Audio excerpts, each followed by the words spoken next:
Hi, everyone. Welcome to the next episode of Gear Talk Podcast, where we are connecting reliability professionals with reliable information. I'm your host, Wes Cash, and we're still here at Schaumburg, Illinois for our annual Reliable Plant Conference. And I'm pretty excited. We got Trent McJunkin here with us. He's a maintenance and reliability professional.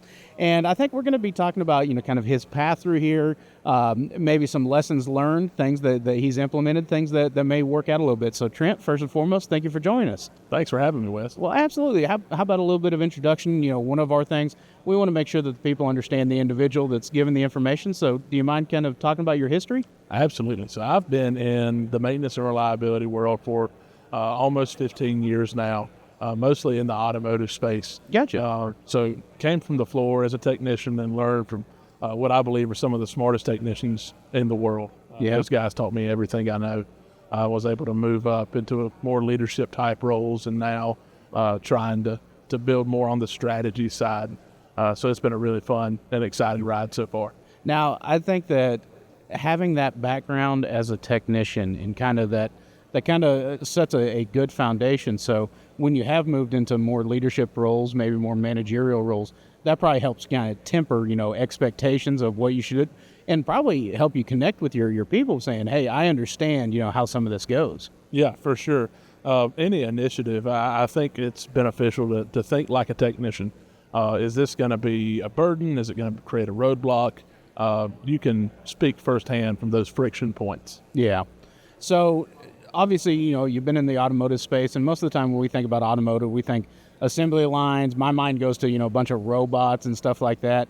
And I could imagine that when people think something is incredibly technical and automated, they may want to forget about, foundational elements of maintenance. What I call, I'm a college football fan, so blocking and tackling, right? We still have to be able to do that. Absolutely. I really preach being brilliant in the basics. Oh, I like that. Brilliant in the basics. Yes. You can complicate any system, but if you can break it down into its components and address those failure modes, you can really simplify a really complex piece of equipment. So where do you think that, obviously you work with, multiple maintenance organizations and things like that. Where do you think that some of the stumbling blocks of not understanding the basics or not doing the basics right, where does that come from? I think it's because maintenance typically doesn't get involved early enough. Okay. They may be involved at the handover. So we've complicated the maintenance strategy from the jump. Maybe maintenance isn't involved in the design. Maybe maintenance isn't consulted as we're procuring a new piece of equipment. But really, we just complicate it and we create this cumbersome initiative, and then we're handed new equipment, and we have to figure it out on the fly. And obviously that doesn't allow for a lot of time of, ramping up, truly trying to understand exactly what's going on. And, there's a lot of people say, reliability truly truly begins at the design of the machine, Absolutely. Which there's some truth to that. I mean, anyone that's probably worked on a car recently probably thinks about, were they even thinking about the mechanic that's going to have to mess with this stuff? And then you can only imagine the equipment that's putting some of this together. I mean, ports maybe in weird places, things that you can't get to very easily. The whole reliability, and then the term maintainability, the ability to actually work on the equipment, gets overlooked a lot. And that's one of those facets that can be frustrating to frontline staff.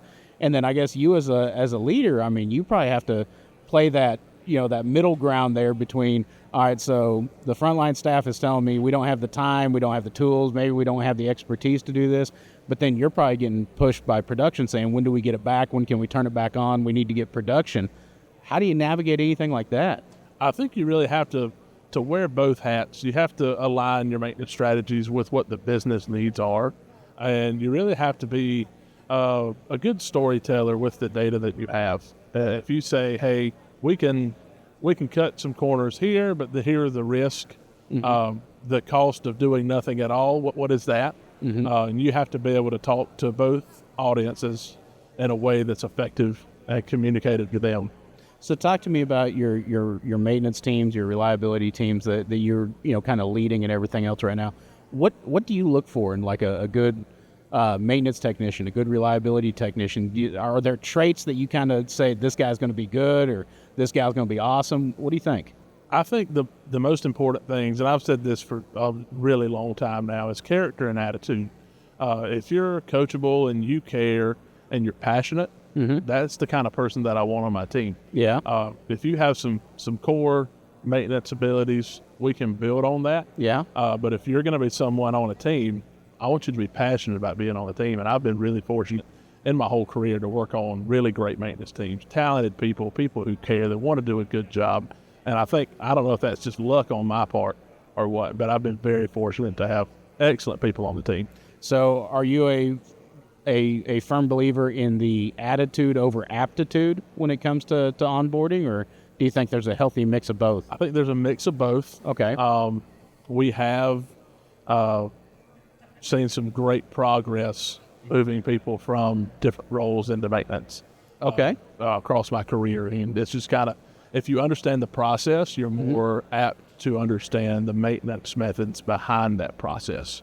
Is there any like transition from a role to maintenance that you found fascinating? Like I hear people move maybe from operations to maintenance, which depending on what operations is doing may not be a far stretch, but I mean, have you seen anyone that you're like, never would have thought they've been great at maintenance, but they're fantastic? Really, it's operations a lot. A lot of operations? Yeah. They understand how the equipment works. They know how to run the machine. And then maybe they're coached or mentored by a maintenance technician who comes over there and fixes their stuff every day. And they say, hey, what can you show me how to fix this? Why does this thing keep falling apart? What can I do to not call you? And that's really a hint to say maybe this person could be a candidate in the future. Yeah. I always tell people, passion, absolutely agree, right? I mean, you want someone that's passionate, but there's a certain level of curiosity, right? I mean, if someone's curious and really wants to kind of dig in and understand something, that seems to be a common thread that I see through a lot of maintenance and reliability professionals, that little bit of curiosity. Definitely. Whenever I got into the industry, I was very aware that there was a lot that I didn't know. Yeah. And I immediately became curious, and I wanted to know everything I could about everything there was. Yeah. And as I progressed in my career, I started to find some of these industry experts, things like machinery lubrication and all these things, talking to these great minds. So because I was curious. Yeah. And I think what, and you can speak to this, I feel like the maintenance and reliability community is a fairly open community as well. I mean, most people want to share, kind of their thoughts, their research, what has worked for them. And I think that is a great place for anyone that maybe, looking to start a career or something like that. They'll actually find it's pretty welcoming. Absolutely. Even as when I was a technician, I would read the articles and the books from all these great minds. And whenever I got to start going to conferences like Reliable Plant, I met those people. Yep. And it was like meeting an old friend. Yeah. They were so open and they were so friendly and they wanted to help.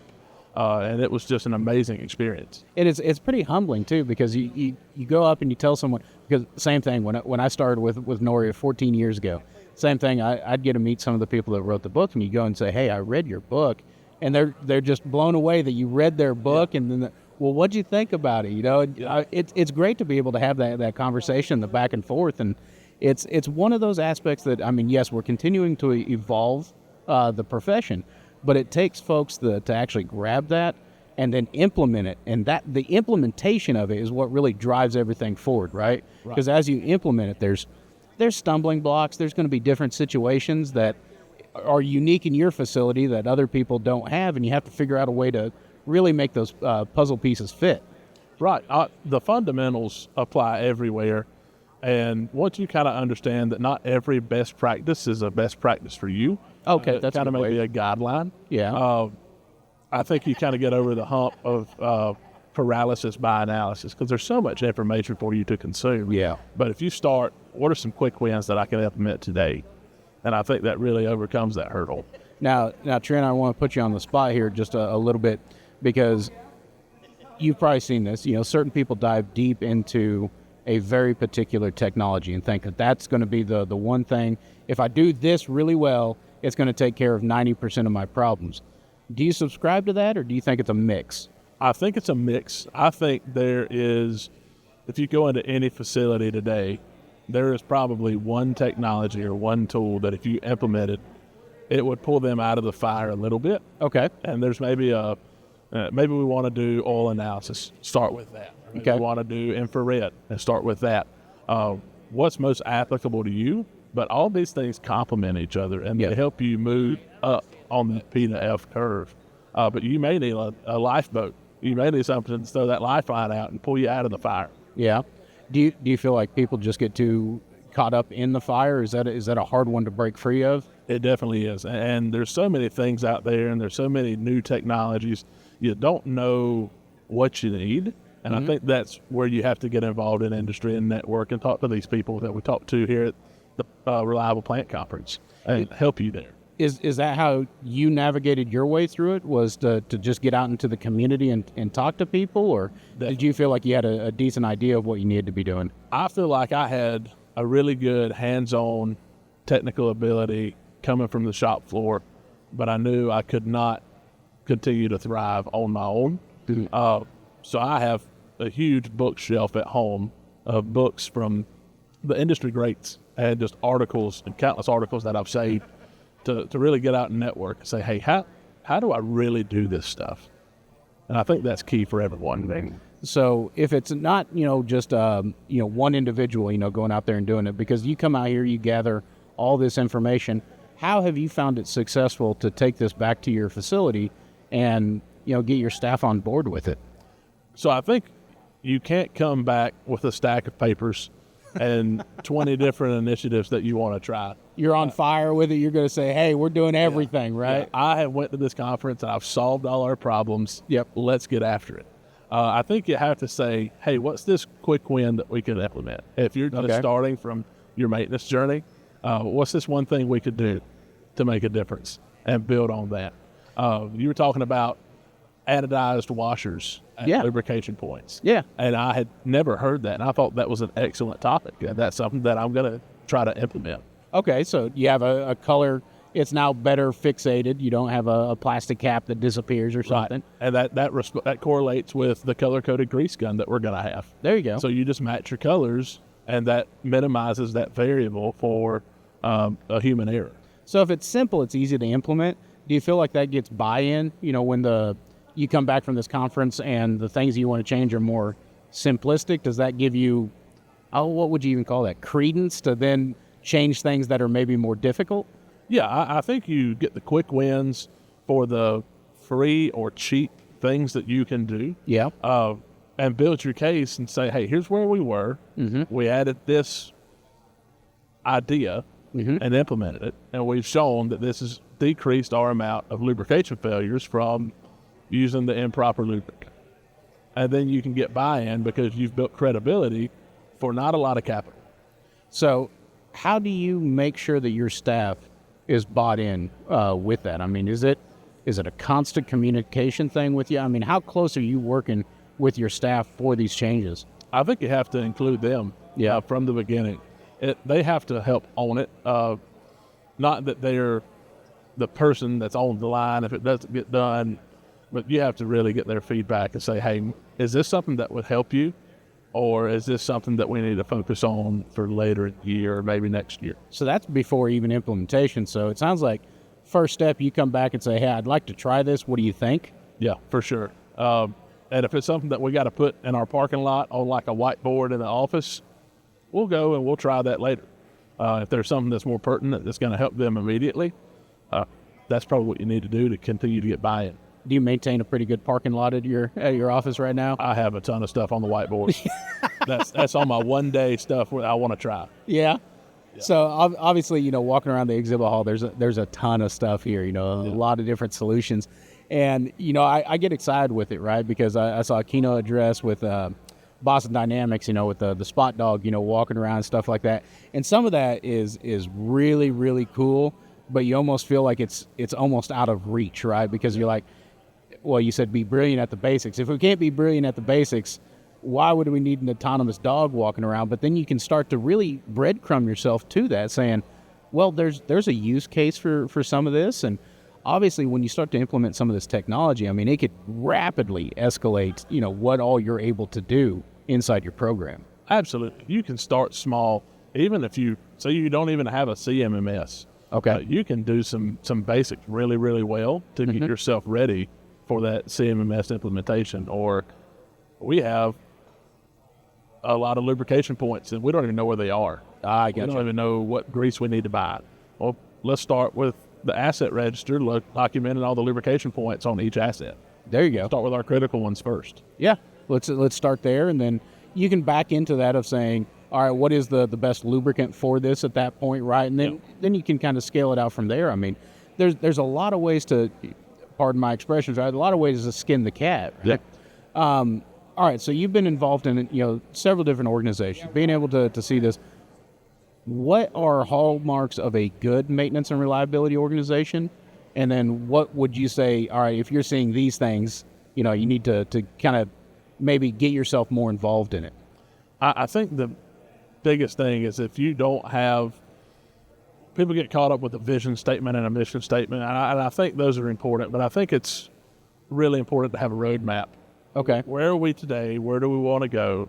And how are we going to get there? Does that need to be an agreed upon roadmap, or is that something that you just, as the leader, you say, this is where I want to be, and just see if everyone agrees with that? It needs to be agreed upon, for Okay. sure, because they want to have buy-in. They want to say, this is a pain point for me.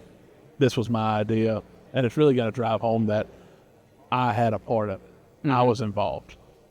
No, I think obviously the vision, the roadmap, kind of saying, all right, if we are sitting day one here, by 2 years down the road or whatever that time frame may be, this is what we should be expecting. And obviously that helps out. Some of the people that maybe you have worked with, you right? What has been like the most successful implementations that you've done with technologies? I think the ones that were most successful were technician-driven. Technician-driven. Yes. So that's a bottom-up as opposed to a top-down. bottom-up. They had some guardrails to operate within, but Okay. they kind of knew what the end goal should look like, and they were given the resources to kind of identify next steps. Now, did you nudge them saying, hey, this would be a good idea, or did they openly and freely come to you and say, we want to try this? I think you have to read between the lines, and Okay. they'll tell you, here is what is really inconvenient about my job, Gotcha. and I think there has to be a better way. And maybe they don't know it because they don't typically get to come to these conferences and read a lot of articles or books or something like that. Yeah. Maybe they don't have those resources. So you could say, okay, and ask more pointed questions. Is it this or is it this? What would help you next week if we were to edit that? So then I want to talk about the inverse of this. What are the things that have failed? Is it, because I'm sure not everything top down fails, right? I mean, yeah, bottom up can be more successful. It's grassroots, but is failure of implementation related to lack of resources, or where do you see like a lot of the stumbling block there? I don't think people are resistant to change. I think they're resistant on being told they have to change. Okay. There is a difference there. There is a difference. Yeah. If you don't tell me why what I'm doing is bad, maybe I'm not convinced that it is bad. If it comes out as the flavor of the month and the next new thing that we're going to do, it's going to be really tough to sell that. Yeah. Well, Trent, I definitely appreciate you stopping by. We're running a little bit low on time here. I want to be a good host here. So if you had any advice to someone that may be looking at getting in the field, or maybe looking to really maybe inspire or get more out of their team and their maintenance and reliability organization, what are some parting thoughts that you may give them? I would say get out there in the community, meet these people, watch the videos, watch the webinars, read the articles. There's a lot of great people out here, and I don't feel like I'm not the smartest guy in the industry, but I love talking to these people because every conversation gives me a new nugget of wisdom that I can take back. Absolutely. Well, Trent, definitely appreciate the time. And for all of you joining us here on Gear Talk, we definitely appreciate you listening to us. Please like and subscribe. That really helps us out. And as always, if you have any questions, comments, or even topics that you'd like us to discuss on future Gear Talk episodes, you can contact us at podcast@noria.com. For Noria, I'm Wes Cash, and we'll catch you on the next Gear Talk podcast.